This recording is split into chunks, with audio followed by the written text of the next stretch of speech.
Yeah, good morning. I am so glad to have you join me this morning for this Facebook Live because I think it's an important one and it is dealing with a topic that is very foremost right now on a lot of people's minds, and that's the topic of diversity and equality. You know, there's been a lot of marches and protests happening since the whole George Floyd situation. Not just George Floyd, but all the other people who have passed away in the States by police force or in other ways that we know were due to racial tensions. Let's put it that way. I'm trying to be very diplomatic about this, but it is what it is, isn't it? And what's the use trying to cover it up already? It's a public situation, and trying to use nice words to it isn't going to really change the situation, right? That's not nice words is not what changes the situation in this regard.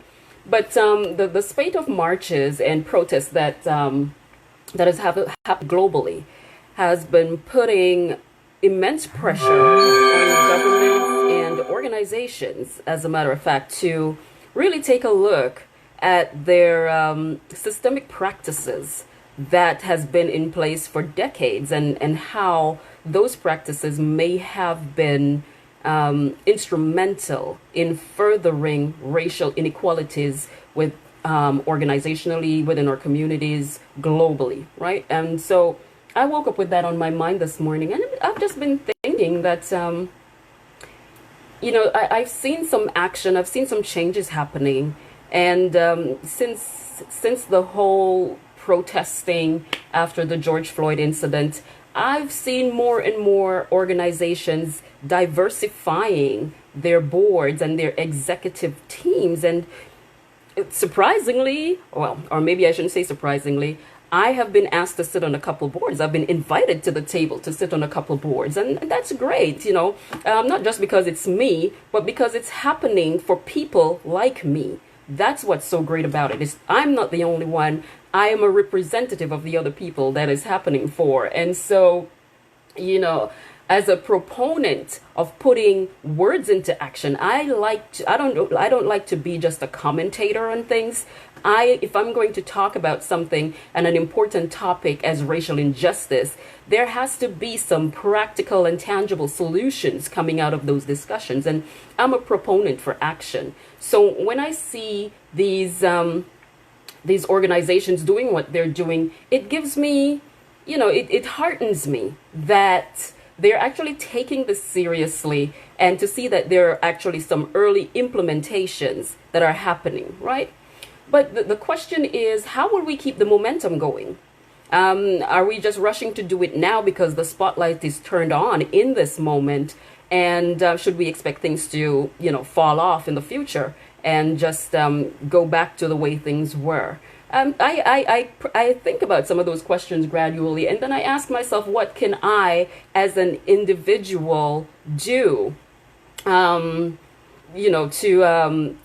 make sure that this change that is happening is an ongoing change. Because the fact of the matter is that each of us has a responsibility to make sure that these changes that are happening continues over time, so that future generations won't have to deal with the kind of things that we're dealing with. Right? I wrote a blog recently, and the title of that blog was Leading Equality with Diversity. And you can check it out on my website, www.carlenemillwood.com, under the blogs heading, and see what I had to say. I not only talked about the situation, but I offered some solutions as well. Because, like I said before, it doesn't make sense that we keep talking about it if we're not going to be implementing some solutions to make sure that things are changing.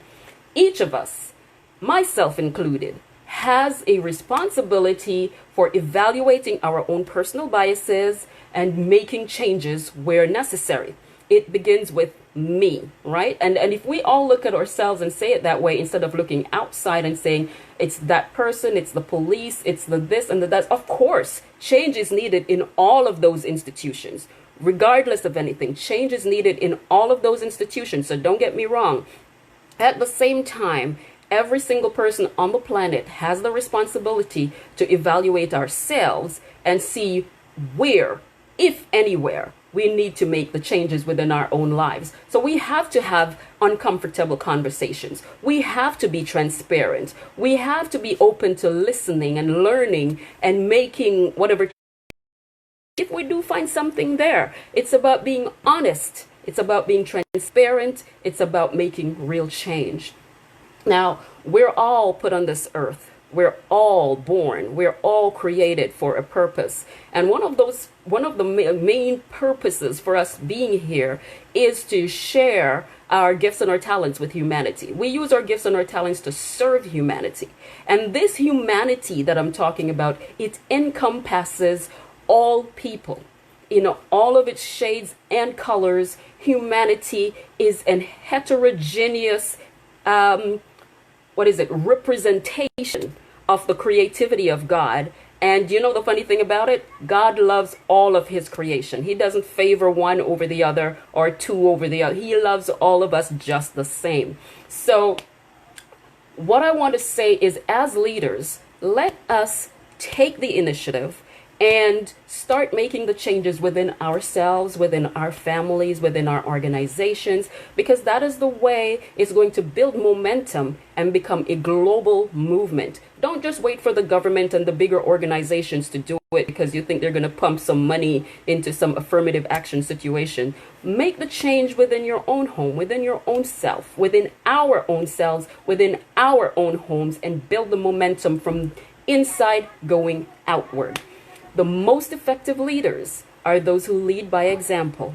So let us be the change that we want to see. That's all I have for this morning. And I truly hope that you gained some insight.